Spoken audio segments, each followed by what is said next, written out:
దేశంలో అన్ని రకాలైనటువంటి కార్మిక సంఘాలు ఒక తాటి మీదకి వచ్చి విశాఖపట్నం స్టీల్ ప్లాంట్ ప్రైవేటీకరణ చేయకూడదు, ప్రభుత్వ రంగంలోనే కొనసాగాలని పెద్ద ఎత్తున ఆందోళన కూడా సాగిస్తూ ఉన్నారు.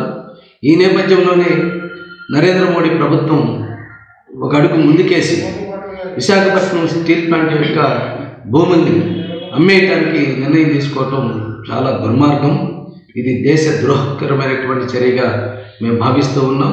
విశాఖపట్నం స్టీల్ ప్లాంట్కి విశాఖపట్నం నడిబొడ్డులో సీతమ్మధార దగ్గర సుమారు 22 ఎకరాల భూమి ఉంది. ఆ 22 ఎకరాల్లో సుమారుగా 960 క్వార్టర్స్ కార్మికుల నివాసానికి ఉపయోగించే క్వార్టర్స్ నిర్మాణమై ఉన్నాయి. ఇప్పుడు ఆ 22 ఎకరాలలో ఉన్నటువంటి క్వార్టర్స్ అనేటివి కూడా తొలగించి ఆ 22 ఎకరాలని వ్యాపార వాణిజ్య సంస్థలకి అమ్మేయాలనేటువంటిది నిర్ణయం తీసుకున్నారు. ఇప్పటికే నేషనల్ బిల్డింగ్ కన్స్ట్రక్షన్ కార్పొరేషన్ వారితోటి RINL ఒక ఒప్పందం కూడా చేసుకున్నట్లు పత్రికల్లో కూడా వచ్చింది. ఈ ఒప్పందం ఫిబ్రవరి 26న చేసుకున్నట్లు కూడా, అది కూడా రహస్యంగా చేసుకున్నట్లు తెలుస్తూ ఉన్నది. కేంద్ర బీజేపీ ఒత్తిడితోటి RINL ఈ చర్యకి పాల్పడినట్లుగా మేము భావిస్తూ ఉన్నాము. అంటే 22 ఎకరాల యొక్క విలువ ఈరోజు అక్కడ ఒక గజం 1,50,000 రూపాయలు పలుకుతూ ఉన్నది. ఆ లెక్కన ఇది సుమారుగా 1,500 నుంచి 2,000 కోట్ల వరకు ఈ భూమి విలువ అనేటువంటిది ఉంటుంది.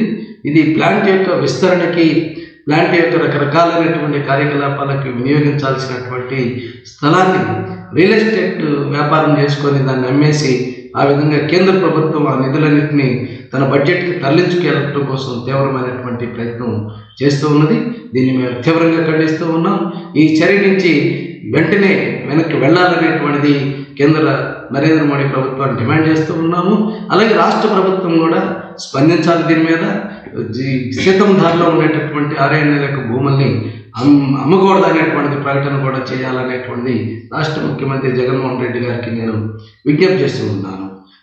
మొదటి నుంచి విశాఖపట్నం స్టీల్ ప్లాంట్ని రకరకాల పద్ధతుల్లో దాన్ని బలహీనం చేసి దాన్ని ప్రైవేటైజ్ చేయాలి, నష్టాలు పాల్చేయాలనేటువంటి కుట్రతోటి కేంద్ర బీజేపీ సర్కారు వ్యవహరిస్తూ ఉన్నది.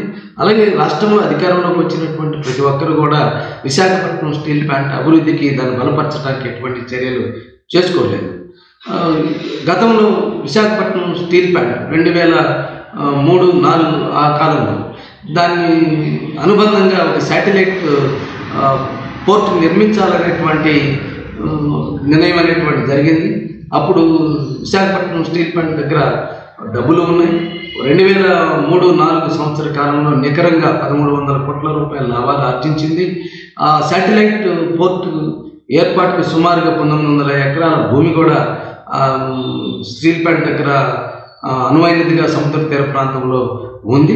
ఆ విధంగా శాటిలైట్ పోర్టు నిర్మాణం జరిగితే విశాఖపట్నం స్టీల్ ప్లాంట్ అనేటువంటి దానికి ప్రతి ఏడాది 1,000 కోట్ల రూపాయలు లాభాలు ఆర్జించడానికి, విశాఖపట్నం స్టీల్ ప్లాంట్ ఉత్పత్తి ఖర్చులు బాగా తగ్గించుకోవడానికి, ఎగుమతి చాలా తక్కువ రేటుకి ఎగుమతి చేయడానికి, ఇతర ప్రాంతాలకి, ఇతర దేశాలకి చాలా అనువైనటువంటిగా పోర్ట్ ఉపయోగిస్తారని, ఆ విధంగా ఇంటిగ్రేటెడ్ పోర్టుగా స్టీల్ ప్లాంట్కి అనుబంధంగా అది ఉండాలనేటువంటిది మొదటి ప్రణాళికలో రూపొందించడం జరిగింది స్టీల్ ప్లాంట్ అనుబంధంగా.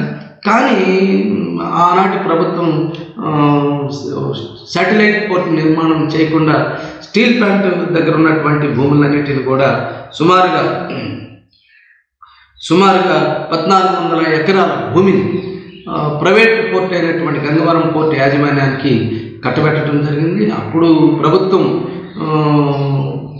కేంద్ర ప్రభుత్వం కూడా బీజేపీ అధికారంలో ఉండటం, రాష్ట్ర ప్రభుత్వం ఇద్దరు కలిసి స్టీల్ ప్లాంట్ 1,400 ఎకరాల భూమిని చాలా ధారాదత్తం గంగవరం పోర్టు యాజమాన్యానికి చేయటం జరిగింది.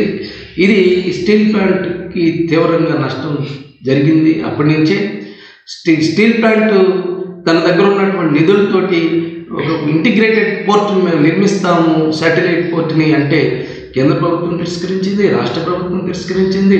అసలు ఎటువంటి ప్రతిపాదనలు మీరు చేయకూడదు అనేటువంటి ఆంక్షలు పెట్టి విశాఖపట్నం పోర్టు యొక్క విస్తరణని, దాని యొక్క లాభాలని, దాని యొక్క ఆదాయాన్ని దెబ్బకొట్టడం చేశారు. ఇప్పుడు Gangavaram port Visakhapatnam steel plant భూముల్లో అది నిర్మాణం చేశారు. 2008 నుంచి దాని ఆపరేషన్ స్టార్ట్ చేసింది. అది ఒక ప్రైవేట్ పోర్టు, గవర్నమెంట్ భూములతోటి పబ్లిక్ ప్రైవేట్ పార్టిసిపేషన్ కింద అది నిర్మాణం అయ్యి ఈరోజు పెద్ద ఎత్తున లాభాలు సాధిస్తూ ఉంది. కానీ ఇప్పుడు దాని యొక్క వాటాని సుమారు 31% వాటాని ప్రారంభంలోనే వార్బర్గ్ పింక్ అనేటువంటి ఒక ఇంటర్నేషనల్ ఏజెన్సీకి స్టాక్ మార్కెట్ ద్వారా అమ్మేయటం జరిగింది. దీన్ని 31% వాటాని ఇప్పుడు దేశంలో బీజేపీ అనుబంధంగా ఉన్న, బీజేపీకి అత్యంత సన్నిహితుడైనటువంటి గౌతమ్ అదానీకి అమ్మేయాలనేటువంటి నిర్ణయం తీసుకున్నారు. ఆల్రెడీ 1960 కోట్ల రూపాయలకి ఆ షేర్ల మొత్తాన్ని కొనుగోలు చేసినట్లు ప్రకటన చేశారు. ఇప్పుడు గంగవరం పోర్టు డివిఎస్ఎన్ రాజు చైర్మన్గా ఉన్నటువంటి ఆ సంస్థకి, వారి కుటుంబానికి 58% వాటా ఉంది. అదాని పోర్టుకి సుమారు 31% వాళ్ళకు ఉంది. రాష్ట్ర ప్రభుత్వానికి 10.5% రాష్ట్ర ప్రభుత్వానికి వాటా ఉంది. ఇప్పుడు రాష్ట్ర ప్రభుత్వం మీద ఒత్తిడి తీసుకొచ్చి నరేంద్ర మోడీ ప్రభుత్వం ఈ 10.5% వాటాను కూడా అదానికి కట్టబెట్టాలనేటువంటి కుట్ర చేస్తూ ఉన్నారు. అలాగే డివిఎస్ఎన్ రాజు గంగవరం పోర్టు చైర్మన్ అయినటువంటి ఆ కుటుంబం మీద కూడా ఒత్తిడి తీసుకొచ్చి నీ పోర్టుని పూర్తిగా మాకు అమ్మేయాలి, లేకపోతే ఊరుకునేటటువంటి ప్రశ్నే లేదనేటువంటి విధంగా మోడీ ప్రభుత్వం ఒత్తిడి చేస్తున్నట్లు తెలుస్తుంది. గతంలో సంవత్సరం 6 నెలల క్రితం మన ఆంధ్ర రాష్ట్రంలో ఉండేటటువంటి అతిపెద్ద ప్రైవేట్ పోర్ట్ అయిన కృష్ణపట్నం పోర్టును కూడా అదాని పూర్తిగా కొనుగోలు చేశాడు.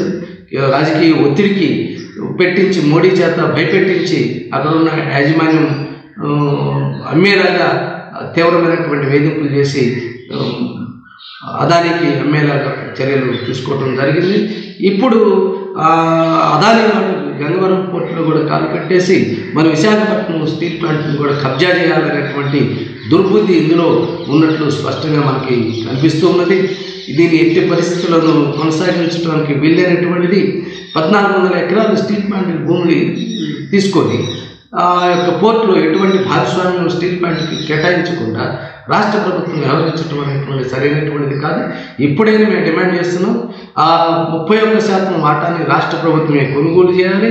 ఆ భూమి 1400 ఎకరాలు విశాఖపట్నం స్టీల్ ప్లాంట్కి సంబంధించింది కాబట్టి ఆ భూమి మీద హక్కు వైజాగ్ స్టీల్ ప్లాంట్ మీదకు ఉండాలి. దానికి అనుబంధంగా రాష్ట్ర ప్రభుత్వం యొక్క 10.5% వాటాని, అలాగే ఇప్పుడు వార్బర్గ్ పింకస్ నుంచి అదాని కొనుగోలు చేసినటువంటి ఈ వాటాని రాష్ట్ర ప్రభుత్వం తీసుకొని ఆ విధంగా వైజాగ్ స్టీల్ ప్లాంట్కి దాన్ని హ్యాండ్ ఓవర్ చేయాలి. ఆ విధంగా ఆ పోర్టు మీద ఆధిపత్యం విశాఖపట్నం స్టీల్ ప్లాంట్కి ఉండేలాగా తగిన చర్యలు తీసుకోవాలనేది కూడా మేము డిమాండ్